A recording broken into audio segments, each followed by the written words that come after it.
Hey, what's up guys? Philip here bringing you another review, and today we're going to be checking out Movo's VXR10-PRO edition. Now Movo makes a large variety of microphones, and this is one of their more budget ones that are designed to be convenient and easy to use. And the special thing about this microphone is that it does not use a battery to power the microphone. There's a lot of microphones out there that do use a battery, and those do sound better generally just because they're using more power to power the microphone, but this one surprisingly still sounds pretty good even though it doesn't use a battery. So not having a battery is really going to make it convenient. I also do want to add that this is the Pro version. They make a regular version called the Movo VXR10 without the Pro, and there's a few upgrades that this one has that the older version didn't. So with that being said, let's kick this video off by checking out what was included in the box. So in the box you're going to get the shotgun mic, of course, 2 windscreens, a regular foamy one and a furry one, which people also refer to as the dead cat. 2 AUX cable, you're going to get a TRRS and a TRRS, and if you're not familiar,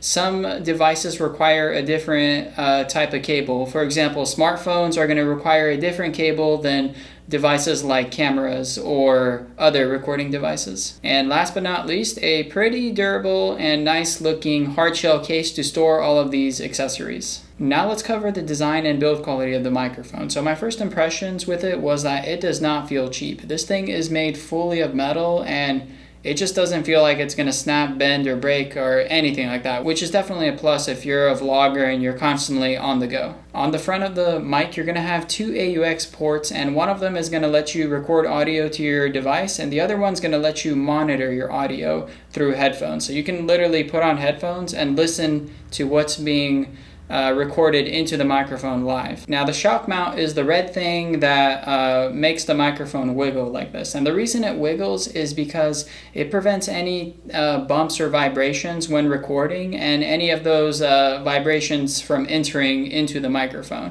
So that's just going to make the recording a little bit cleaner than if you didn't have a shock mount. And the shock mount is durable, despite the fact that it's quite wobbly. It's not going to snap or break on you unless you really apply a ton of pressure on it purposefully. But overall, I'm definitely impressed with the build quality, especially if you consider the fact that this thing is only $50. Now the microphone did come with 2 windscreens, and you're going to get this fluffy one which simply attaches onto the mic like this, and this is going to be good for indoors environments where you don't have too many winds going on and it's more your breath just kind of hitting the microphone.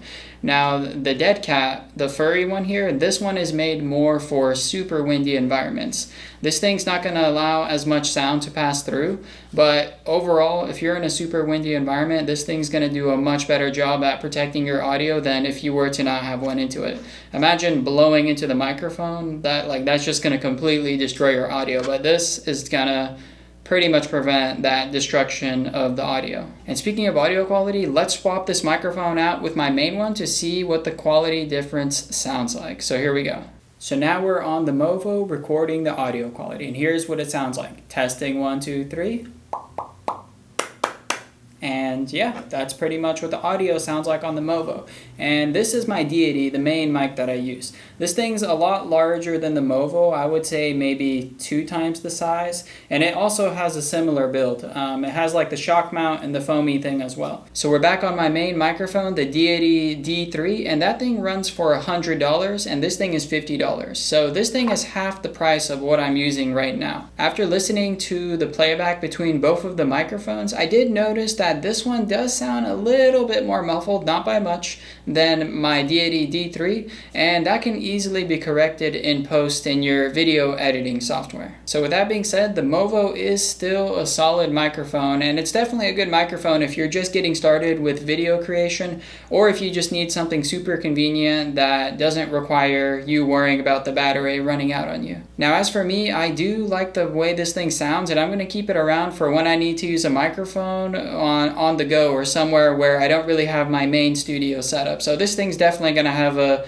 use in my setup. And if you are interested in picking up this microphone or my main microphone I use, the Deity D3, I'm going to leave links to those down in the description below, pointing to Amazon on where you can pick them up. And if you do like this video, I'd really appreciate it if you left a like and left your comments down below letting me know what you think about this video. And yeah, with that being said, if you want to stay in the loop with what's happening in the tech world, make sure you click that subscribe button and I'll keep you in the loop. Thank you for watching. I'll see you next time.